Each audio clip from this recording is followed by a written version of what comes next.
ating pag-uusapan ay tungkol sa buhay ni Paul. Ni Saul, ang unang hari ng Israel. At pag-aaralan natin ano bang naging buhay nito at ano bang magiging relevance nito sa ating sitwasyon ngayon. No, sa buhay natin, paano natin hinaharap. At ano nga bang kapangyarihan ng Diyos? Bakit nga ba mayroong ginagawa ang Diyos? May mga authority or appointment na ginagawa ang Lord? At saan galing? Ano yung authority na yun? At sino nga ba talaga may authority? Lalo sa church. Hallelujah. Ano bang meron ng pastor? Ano bang meron ng mga manggagawa? Ang mga mananampalataya? Ano bang authority meron sila? Bawat isa sa atin. So, purihin ang Diyos at dalangin ko na sa ating pagbiyahe ngayong umaga sa ating pag-uusap at purihin ang Lord na ang Diyos ang siyang magpala sa atin. Glory to God in the highest. Hallelujah. So, umpisahan natin, Saul's downfall began when he overstepped his boundaries and took on a role that was not his. Yan, isa, very striking na si Saul ay gumawa ng isang bagay, bagamat siya ay hari, nag-overstep siya sa isang bagay na hindi naman talaga niya dapat ginawa. It's actually outside the boundary of his authority God has given by God sa buhay niya, Hindi niya role ang mga bagay na yun. Offering a burnt offering to God, hindi niya yun hindi niya yung trabaho. Kaya mga kapatid, kahit na anong pananampalataya natin, may mga bagay, may mga restriction na binigay ng Diyos sa atin na kinakailangan nating bantayan. Hanggang saan ba tayo? Saan ba tayo ginagamit dapat ng Panginoon at yun ba'y dapat nating gawin? Kaya dapat makinig tayo ngayong araw. Amen. Purihin ng Diyos. So, sa 1 Samuel, ay mababasa natin dito sa ating basahin natin ito. Sa 1 Samuel, sabi, 7 araw siyang naghihintay roon tulad ng sinasabi sa kanya ni Samuel. Ngunit hindi pa rin ito dumating. So medyo naghihintay itong si Haring Saul kay Propeta Samuel, pero sa tinakdang araw, parang wala na. Ang mga kasama niya, isa-isa na yung umalis. Ay kasi yung panahon na yon, kalaban niya, ang Philistine, at iba bang mga neighboring country niya or tribe against the nation of Israel, minatake sila. Kaya naman, itong si Haring Saul ay medyo natataranta.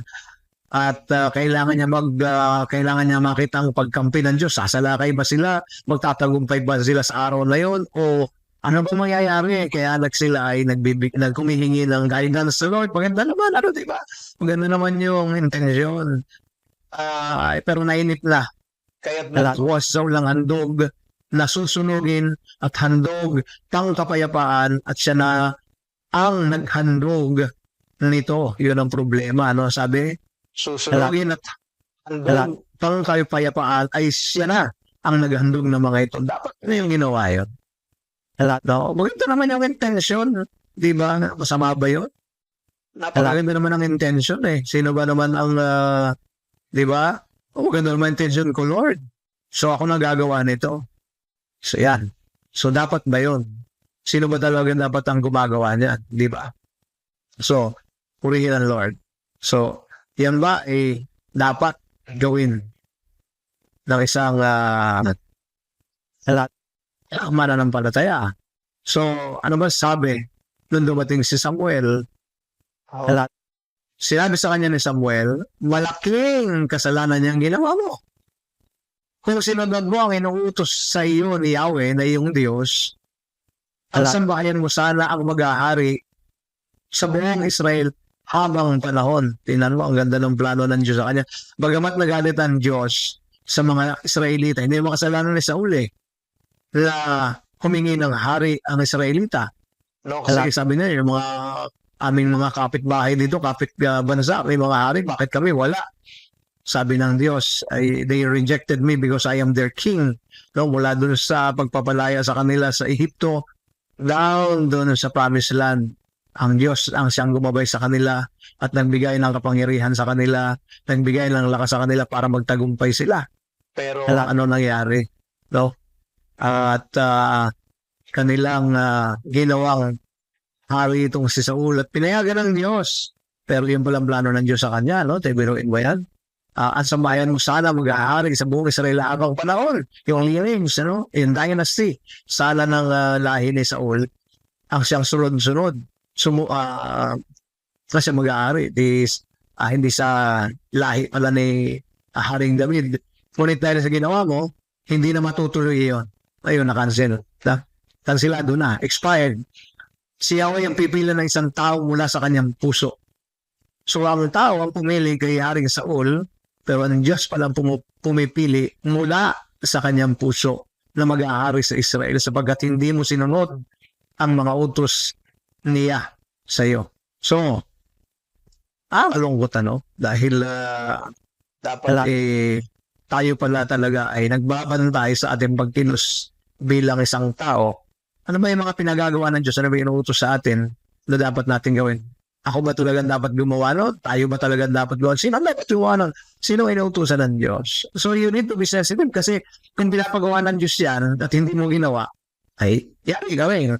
No? May paglalagyan ko rin. Pero kung ginawa mo at hindi naman pinagagawa, parehas lang. Ganon din, mapapagalitan ka rin. Walang ka rin ng blessing pala. So be very careful. Kaya naman, sa mga pagkakataong ito, ay makikita natin maging sa 1 Samuel chapter 15 verses 1 to 23. Basahin nyo na lang sa inyong mga tangalan. Pero isa-summarize natin, God commanded Saul to completely destroy the Amalekites and all their possessions. Pero hindi niya na naman sinunod ito. Saul disobeyed, sparing the Amalekite king and the best of their livestock. Hinord nila yung mga dapat ay kanilang na hindi kinain o hinord, kinuha sa labanang yon, kundi dapat yun ay sinunog nila. Lahat dapat ay inubos nila. As a result, God rejected Saul as king. Ito yung pinakamasakit. And the Spirit of the Lord departed from him. Ito sa mga naon ng versikulo, chapter, hindi wala pang binanggit na ikabod o yung pag-alis ng presensya ng Diyos sa buhay ni Saul. Pero dito sa 1 Samuel chapter 15, and the Spirit of the Lord departed from him. Talaga naman, pag ang Diyos na ang nawala sa iyo, naku po, nakakalungkot na sitwasyon yan. Kapatid. So kaya, ano ba ang ating dapat ginagawa ngayon sa buhay natin bilang mananampalataya? Kaya naman, ang ating topic ngayon, at yan naman ay na-announce natin, the danger of taking over God's authority. The danger of taking over God's authority. Kaya hinay-hinay tayo, mga kapatid, sa ating mga ginagawa. Magsipag, tama naman yon, pero ang pagsisipag ay dapat sangayon sa tinatadhana ng Panginoon. Dahil nasipag ka nga, pero nilalampasan mo yung mga dapat mo hindi lampasan. O kaya naman, underwork or underperformance, mga bagay na dapat mong gawin. Hindi mo naman ginagawa. At pa naman yun. Sala sa timpla. Hindi matabang. Hindi rin maalat, matamis. Sabi nga ng Biblia, hindi ka mainit. Hindi ka rin malamig. Ay, sabi ng Panginoon at isusuka rin tayo. Na sinabi sa Revelation. So kaya, ano ba ang pinapagawa ng Diyos sa atin? Very important, So, dahil muna, ang Diyos ang nagtatayo. God delegates authority. Siya yan. Wala nang iba. O lahat, kahit ayawan pa ng tao yan, na hindi naman ang Diyos ang naglagay sa akin dito. Ako po. Ang Diyos ay lagi nakikialam. Ang Diyos ay laging nandyan, nakikialam siya. So kaya, yung pagkilos ng Diyos, nararamdaman natin o hindi. Misa kasi nasanay na tayo katulad ng limbawa ng hangin, Kala natin, wala na, hindi natin, kapag gising natin sa umaga, ayun bisa magpasalamat tayo sa lahat ng bagay na ginagawa ng Diyos sa atin. Hindi na, kasi nasanay na tayo sa hangin na hinihinga natin, habang problema tayo.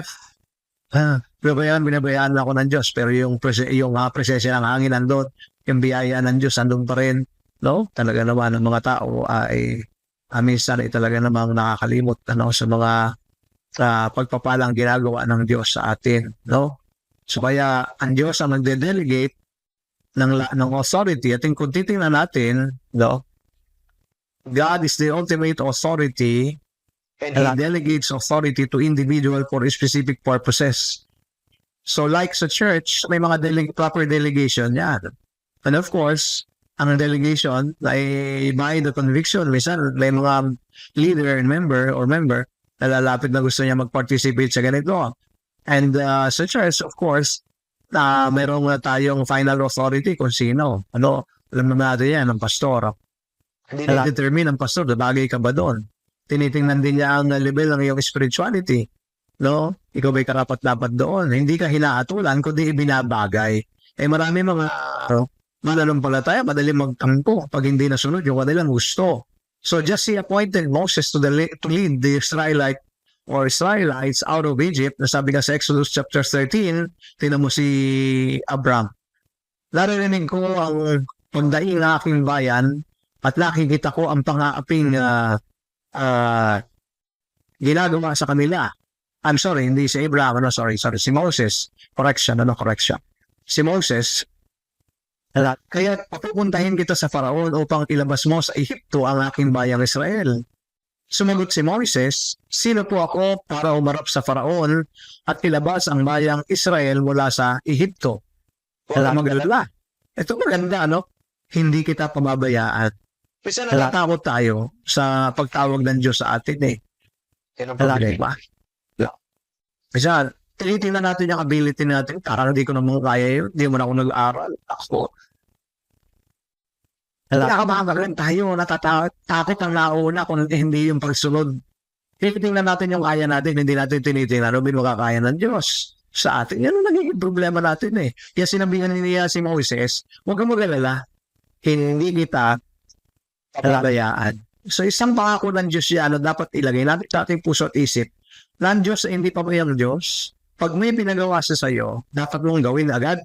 Dahil hindi mo naman bibigyan ka ng lakas ng Diyos, ang Espiritu ng Diyos ay mapupunta sa buhay mo, so gagabayan ka, palalakasin ka, babaguhin niya ang struktura ng iyong emotion, ng mentality mo, and God will give you courage and strength to fulfill the work that He assigned for you to do. Yun, napakahalaga niyan. So, He chose Saul to be king. Siya din ang pumili, of course. Dahil pag inayawan naman ng Diyos yan at hindi niya pinayagan, hindi naman magiging hari si Saul kahit piliin ng tao yan. Pero pinayagan ng Diyos kasi gusto rin naman niya. Sa 1 Samuel chapter 9 verse 17, nang dumating si Saul, sinabi ni Yahweh kay Samuel na, iyan ang lalaki na lalaking sinasabi ko sa iyo na mag-ahari sa Israel.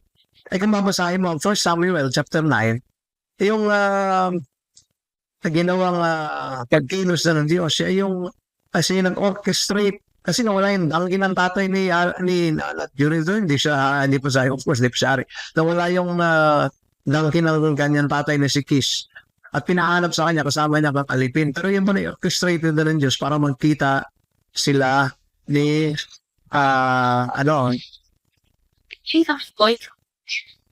So, kasi sila kayo, kahit linggo kasi, nag-ring niya ako sa cellphone. Sana hindi niya narinig. Anyway, medyo na-istorbo ko ng konti, pasensya na. Iyan ang lalaki sinasabi ko sa iyo na mag-ahari sa Israel. Ayan. So, kung makikita natin yan, ay mapapansin natin na Diyos pala talaga ang pumipili. Siya pala talaga ang tumatawag. Maging kay Samuel, si Samuel. Tinawag din ng Diyos, kahit ng bata pa siya, isihinayandog, ng kanyang nanay.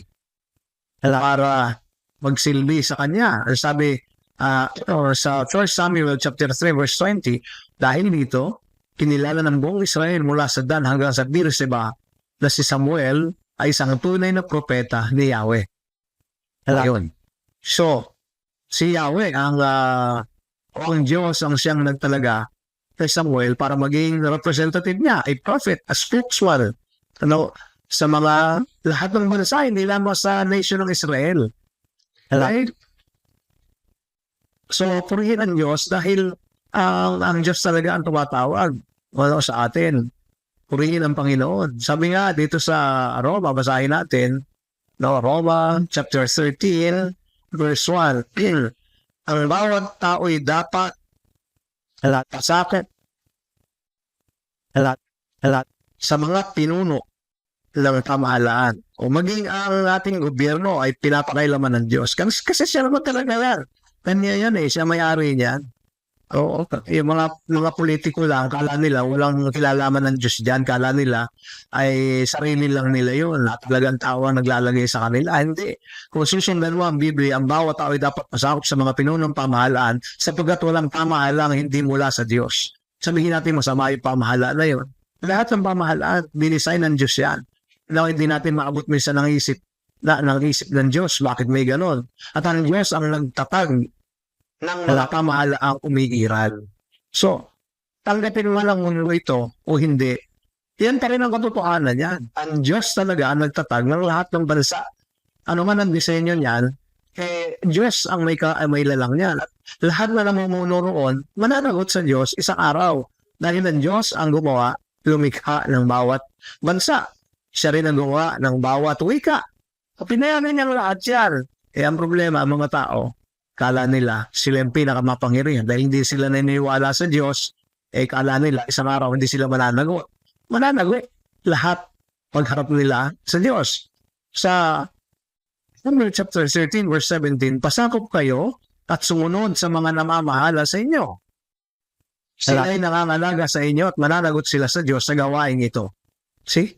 Lagi ang mga pastors, mananagot, mga spiritual leaders, like pastors, teachers, and elders are entrusted with authority to guide, teach, and shepherd God's people. Sabi nga kung sila, sabi ng Hebrews 13 verse 17, kung sila'y susundin ninyo, magagalak sila sa pagtupad, sa pagtupad ng kanilang tungkulin. So isa sa mga kagalakan pala ng isang manggagawa, ng isang pastor, ng isang minister, ay yung makinig sa kanila, sa kanya, ang kanyang nasasakupan na sinadya ng Diyos na yun ang kanyang makasama dun sa flock na yun, ano man ang denomination niya. Kasi, pagdating natin sa langit, wala naman ang mga churches na pangalan o denomination. Wala na. Burado ng lahat yun. We will become one body sa flock ng ating Panginoong Hesukristo. So, kung sila susundin nyo, magagalak sila sa pagtupad sa kanilang tungkulin. Marami mga pasakit ng sakit sa ulo kasi, di ba? Ako, nasa tagal ko na nagpapastor, ang dami ko nang naranasan. Not a perfect pastor, hindi ko sinasabi ako hindi nagkakamali. Pero sa totoo lang, maging mga leader ng simbahan, isang tao na sakit ng ulo ng mga pastor yan. Kasi, minsan nangungusap ang Diyos dahil hindi sila nakikinig, na sila napaposisyon sa isang posisyon na political, kaya naman, anong nangyari, hindi sila nakikinig. Kaya nga sabi, kung hindi sila mamimigati, pero may yung contribution yan, imbis na maging encouragement tayo, nagiging source ang tao, dapat ikakampi sa gawain, nagiging source ng kapighatian o sorrow. At hindi ito makakabuti sa inyo. Kita nyo? So kaya isipin niyang mabuti, dapat mag-support tayo. Pag gawa-gawain ng Diyos yan, tulungan natin. Huwag nating pagtulungan kung sino man yung nangunguna. Kaya ang problema, kapag hindi na gusto natin yung ating ginagawa ng ating pinuno at parang hindi pabor sa atin, tayo ay nagdidesisyon ng hindi tama. Kala natin tama, Pero tandaan natin ang sabi ng Biblia at mananagot sila sa Diyos sa gawaing ito. So this authority is not for personal gain or power, but for serving and building up the body of Christ. Kaya nga ang tanong ko kanina sa ating pagsisimula, meron bang authority ang pastor? Well, wala kang authority ang pastor, personally speaking. Wala. Hindi ang nagawain ng Diyos ay hindi personal ng isang pastor o isang tao. Kaya ang tao, wala siyang authority sa church. Paano siya nagkakaroon ng authority? Paano nagkakaroon ng authority ang isang pastor? Kapag may sinabi ang Diyos at ang kasalita niya involved na, pag sinabi ng Panginoon sa pastor na, itong paggawa ninyo dyan sa church na yan, dyan sa Cross Point, dapat kayo ay magkaroon ng mga disipulo ng Winfrey. May authority ba? Meron na. Kasi, ano masabi sa Great Commission? Go and make disciple all nations. So ano man ang message na yon, kung yan ay related, may relationship sa Great Commission, aba yan may authority yan. Hindi personal yan, kundi yan ay galing sa Diyos. Kaya naman, importante na tayo po ay nakikinig, sumusunod, at nagkakaroon ng tinatawag na conviction. Dahil ang pagsisilbi ay hindi naman para sa sarili, kundi yan ay para sa Panginoon. No? Amen. Diba? Hallelujah. Glory be to God. So, disregarding authority, disregarding God's authority has consequences. Ayan. So, kaya, pag-isipan natin mabuti kasi may resulta kapag tayo po yung disregard, isilantabi natin yung sinasabi ng Panginoon. May effect yan. Hindi man bukas o hindi man mamaya. Eh naku po, after 1 year. Kaya nga may mga problema tayo ngayon na hinaharap tayo, hindi dahil sa ginawa natin kahapon yon. Bapo yun, pala ay 3 taon na nakakaraan. Ngayon lang natin inaani. So kaya, hinay, sabi mo sa katabi mo, pag-isipang mabuti. Tingnan nyo sa 1 Samuel chapter 13 to 14, sinabi sa kanya ni Samuel, malaking kasalanan niyang ginawa mo kung sinunod mo ang iniuutos sa iyo ni Yahweh na iyong Diyos, ang sambahayan mo sana ang mag-aari sa buong Israel habang panahon. Sulit dahil sa ginawa mo, hindi na matutuloy iyon. Si Yahweh ang pipili ng isang tao mula sa kanyang puso na mag-aari sa Israel sapagkat hindi mo sinunod ang mga utos niya sa iyo. Kasi ang Diyos ay tumitingin sa puso, hindi naman sa panglabas na daan niyo tumitingin ng Diyos. No? Ang Diyos ay tumitingin sa puso. So kaya, ang kikinig natin na pagbabasa natin ng Biblia, no, katulad na limbawa niya, nag-uutos ang inyong pastor, o magkaroon kayo ng devotion. Prepare your Bible, prepare your notebook, prepare your pen, and sa 24 hours, pili kayo. Doon kayo, maghanap kayo ng slot door na imposible hindi naman kayo makakita. Kung magbasa kayo ng Biblia, araw-araw yun. O, yun, ang tanong doon, sinusunod niyo ba yung authority na yun? No? So, this way just is, in offering the burnt offering was a direct challenge to God's ordained order. Kasi dapat si Saul lang gumawa, si Samuel ang dapat gumawa nun. Siya may authority doon. And Samuel's authority as a prophet, hindi siya dapat yun. Ang trabaho niya, mag-hari, kung ano yung dapat sakupin, mag-lead sa nation ng Israel. Pero yung mag-alay ng mga bagay na banal para sa Diyos, ay hindi niya na trabaho yun. So this act demonstrated a lack of trust in God's timing and plan. Dito tayo nasisira, mga kapatid, no, sa timing ng Diyos. Minsan nagmamadali tayo. Akala natin yung pagmamadali natin magbibigay ng resulta sa atin na maganda. Kundi yung pala naman na yun lang magbibigay sa atin ng kapahamakan sa ginagawa natin sa pang-araw-araw. Kasi nga pinapakailaman natin yung timing ng Diyos. Kasi ang Diyos, hindi naman siya late, hindi rin advance. Timing. Perfect ang timing ng Lord. Nararapat lang yun.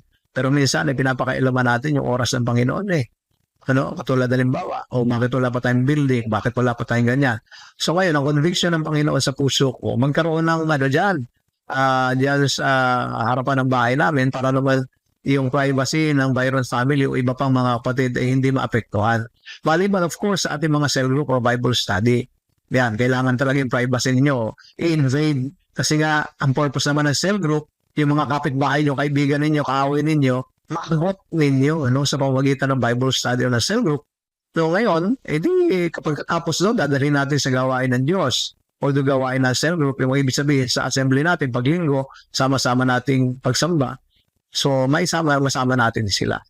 So kaya, pakinggan natin kung ano yung inuutos sa atin ng Panginoon. So if sa 2 Timothy chapter 5 or 17, ano ang matatandang pinuno ng iglesia na mahusay, mamamahala, at ay karapat dapat tumatanggap ng paggalang at kabayaran, lalo na ang mga masigasig sa pangangaral at nagtuturo ng salita ng Diyos.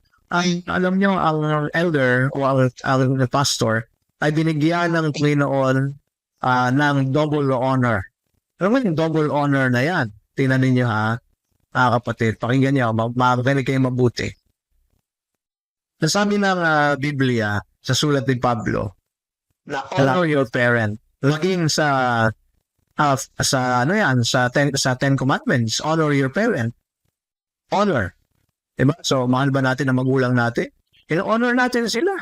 We respect them, we help them, we love our parent, kasi nasabi ng Panginoon, Pero, ibang klase ang binigay na honoring na gagawin sa mga spiritual leader, yung mga nangangaral, yung mga pinuno ng iglesia. double Honor ang inilagay dyan. Ano sa English, double honor. Pero dito sa Tagalog version kasi, ay wala sigurong kapantayo katulad sa Tagalog. Kaya naman, ang inilagay ay paggalang at kabayaran. So, ginagalang na hindi pa pinababayaan. Kabayaran. Ano ba yung, hindi naman necessarily pera agad yan. No? Although dapat lang din. Dahil hindi naman ang pastor naman ay hindi binabayaran dahil sa trabaho niya yung magpastor. Hindi. Kundi yan ay honor ng Panginoon sa isang lingkod ng Diyos. No? Pwedeng nagbabayad ka ng pagmamahal, etc. Hindi mo in short, ay dalawa yung tingin mo doon sa pastor. Kung minamahal mo yung parent mo, hindi ko sinasabing mas mahalin mo ang ibang tao, pero sa pagsunod, kung paano mo inaalagaan ng parent mo, dapat ang isang spiritual leader ay hindi pinababayaan ng isimbahan ng gawain. Maraming pastor ang hirap sa buhay ngayon. Alam na sila yung nananapabayaan. Although of course, may mga pastor naman talaga abusado. May mga pastor naman talagang sira din ng ulo. Ayun. Mga hindi, of course, hindi yan tinalaga ng Panginoon para maglingkod. Kaya maging sensitive tayo. Lalo na mga masisigasig sa pangaral at pagtuturo ng salita ng Diyos. Ayan. Kaya nga, yung ating mga pastor, minsan naabala sila dahil minsan kinukulang tayo ng totoo. So maging sensitive tayo mga kapatid. Kung gusto natin talagang magkaroon ng pagbabago ang community, talaga napin natin ang salita ng Panginoon. Amen? Tumulong tayo. Dahil ang Diyos ang magbibigay ng pagpapala sa buhay natin. Kaya naman, kung titingnan natin, disregarding the authority God has placed in spiritual leaders can lead to confusion, division, and spiritual harm. So kapag disregard mo isang authority na isang pastor, ayan ang mangyayari. Magkakaroon ng confusion ng church. At alam natin, nangyari yan. No? Maghanap yan sa atin. At apektuhan ang ating spirituality. Nagkaroon tayo ng maraming tanong. Why? Kasi nga, yan ang result sa pag-disregard. Kung ano ba yung plano ng Diyos, may pinagagawa ba ang Panginoon? Katulad ko, ano ba pinapagawa ng Diyos? Dito sa Candelaria, pinayagan ng Diyos ako yung magtrabaho dahil ang plano pala ng Diyos maglagay ng cross point dito. No? Problema, na-disregard. At nangyari sa atin na hindi maganda, ang Diyos lang bahala. Siya maglahat, siya ang humusga. No? Dahil kung siya naman na nagpagawa, ang Diyos na yan. Amen? So it can also hinder our own spiritual growth and relationship with God. Maapektuhan tayo. So concern ng Diyos sa atin, ayaw niyang naapektuhan ang ating spiritualidad. Dahil ang gusto ng Diyos ay maayos tayo. Amen? So, alam niyo, ship needs a captain. Yan, si Captain Arnel. Alam niya to. The crew is important but the captain steers everything. Hindi, walang 8 to 5 ang isang kapitan, 24/7 yan. Hindi nakamata sa kanyang pinangungunahang barko. No, anytime na kailangan siya, hindi siya kailangan nandun yan, nagsusurvey yan, nag-go around dyan, chinecheck niya, ang dapat niya i-check, makina, lahat, tinitingnan niya, takbo, etc. Pagdating sa pier, nag-inspect din yan sa lahat, no? So, you need to have a clear vision to lead. Kasi ang kapitan ang binigyan ng task. Kung saan pupunta, saan liliko, saan magkakarga, saan magbabawas. Yan ang trabaho ng isang kapitan. There can be only one captain to a ship. Amen? So, kaya nga sa church, mayroon tinatawag na senior pastor o head pastor. Isa lang yon. Hindi heads pastor. No, hindi seniors pastor, kundi senior pastor o head pastor. So, there can be only one captain to a ship. But of course, while you may be the captain of your ship, you are not the ruler of the sea. Yun. Kailangan naman natin tingnan yun na, ako'y pastor. Pero tandaan ninyo na may nakakasakop din sa pastor. At dapat ako ay, bilang pastor, ay nakikinig din sa mga bagay na yun. Amen? So, submitting to God's authority brings blessing. Tandaan natin, submitting to God's authority brings blessing. May pagpapala naman kapag tayo ay nagpasakop. Ano ba yung mga blessing na yun? While Saul faced consequences for his disobedience, those who humbly submit to God's authority experience His blessing and favor. So, sa Genesis chapter 12, verse 1 to 4, medyo na-confuse ako kanina dito, si Abraham yung nabanggit. Si Moses pala yun. Pero ito, sa Genesis chapter 12, yan, totoo na to. Si Abraham na to. Sinabi ni Yahweh kay Abraham, natin yung pangalan, bago siya naging Abraham, lisanin mo ang iyong bayan, ang tahanan ng iyong ama at mga anak o kamag-anak, mga kamag-anak, at pumunta ka sa bayang ituturo ko sa iyo. So may inutos ang Panginoon kay Abraham. Pararamihin ko ang iyong mga anak at apo at gagawin ko sila isang malaking bansa. So may magandang plano ang Diyos sa pamamagitan ni Abraham. Pagpapalain kita at gagawin kong dakila ang iyong pangalan at ikaw ang magiging pagpapala sa marami. So Abraham obeyed God's call to leave his homeland and to go to that land God would show him. Tandaan natin, wala pa naman, wala sa YouTube noon, wala pang Google noon, para i-Google mo, ang ba yun? Kasi nasabi ng Panginoon, wala eh. So, visibility, ano siya, yung lugar na yun na sinasabi ng Panginoon. Ngayon, may advantage na tayo, di ba? Pag sinabi namin, ay Google mo kagad yun. Problema, baka walang signal doon, hindi pa nakukuha na ni Google, magiging problema din yun. Pero alam naman natin, ngayon, kahit saan sulok, pwede nating tingnan, ano ba lugar yun? Gaano ba kalayo dito yun? GPS, hindi ba ano ba sitwasyon? Ano ba population doon? May information na kagad tayo. Pero sa panahon ni Abraham, zero, wala. No? So matindi ang pagsunod niya, amen ba? So, tingnan natin ito, katulad din ng isang orchestra. No? Sa isang orchestra, makikita natin na may conductor. No? Parang nagkakawag yan lang dyan, nakikikisay.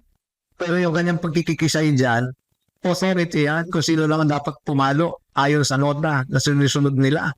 So, yung nota dyan, yung parang script nila dyan, hindi ko alam kung anong tawag dyan, parang yan yung pinaka-Bible nila, yan yung authority. Na sinusunod din naman ng conductor, masaya, nakita mo, nakikikisay siya dyan.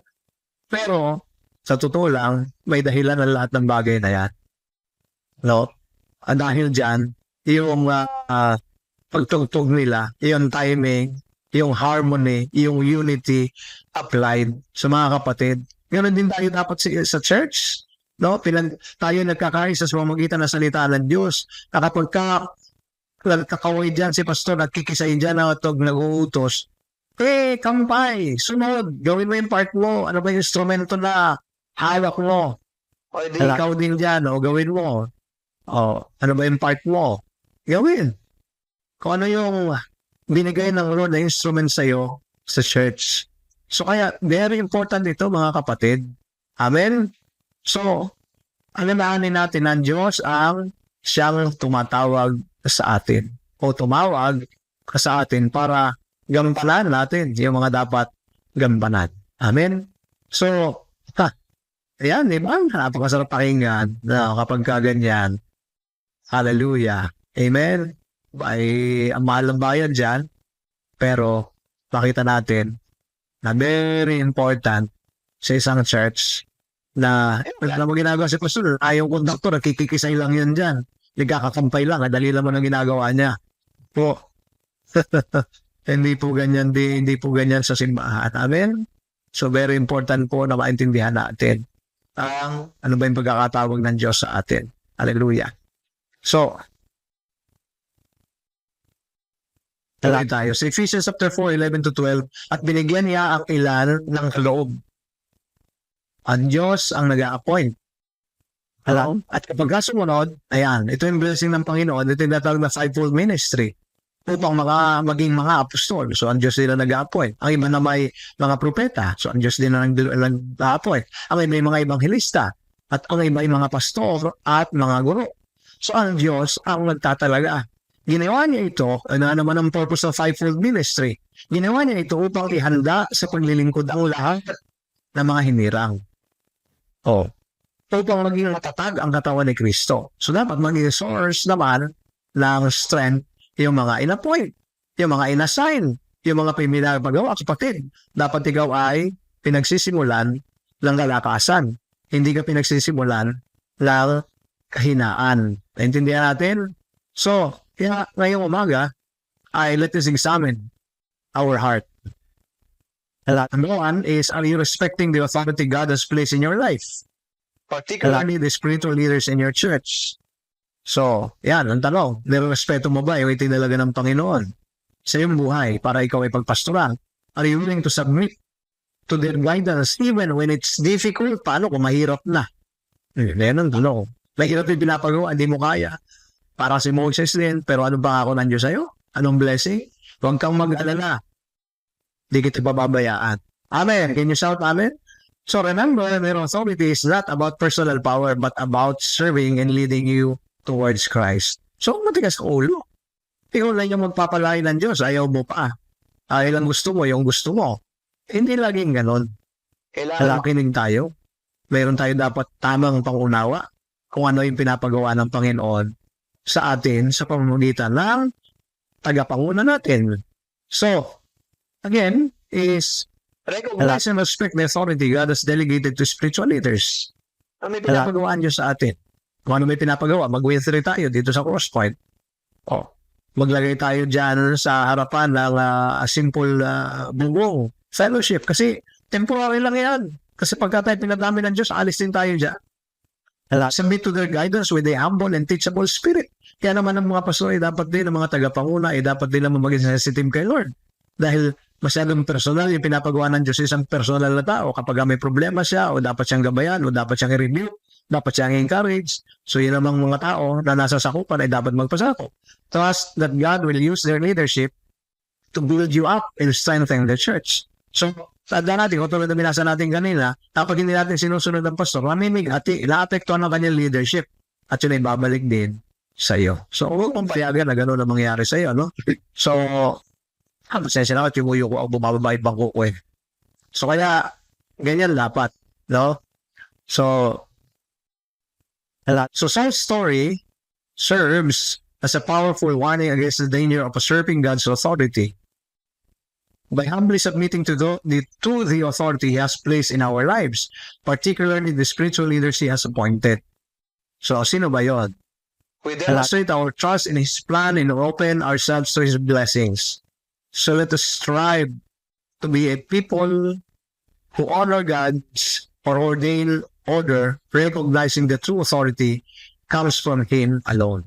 So, yung pagsunod natin sa Diyos, ay pagsunod din pala natin sa mga pinunong itinalaga ng Diyos sa buhay natin. Iyon ang katotohanan niyan. So, yung Diyos na hindi natin nakikita, kung hindi natin nasusunod nga yung nakikita nating tao inisay niya para sa pangunguna, paano masusunod ng Diyos na hindi mo nakikita? Kaya, pag-isipan natin mabuti mga kapatid, ang ating pinag-aralan ngayong umaga. Totoo nga talaga tayong sumusunod sa Panginoon. Now, the danger of taking over God's authority. So pagpalayan ng bawat isa, ang Diyos ang magpawala sa inyong lahat sa ating pinag-aralan ngayong umaga. Ang Diyos ang magbigay ng kalakasan sa inyong lahat. At salamat. You are so much welcome. Thank you for helping Crosspoint to grow. Mag-kick off tayo lalo. Dumami ang ating mga cell group sa mga training natin katulad ng Wednesday training. Salamat sa inyong pagdalo. Salamat sa inyong pagtsatsaga. Kahit na nga nagkakaroon tayo ng difficulty minsan sa technicalities, andyan pa rin kayo. Alam na support ninyo. So yung mga hindi pa nakakaranas ito, sumama na kayo. Kasi ito yung para din sa inyo. Huwag niyong bigyan ng kapigatian si Pastor Tuts. Kasi ikaw rin naman na maapektuhan yan later on. Amen? So the danger of taking over God's authority, don't do that. So obey your leader in the name of Jesus. Amen? So hindi pag-aalipin yan, yan ay pagsunod. Amen ba? Katulad din yan ang pagmamahal natin sa Diyos sa pamamagitan ng ating kapwa.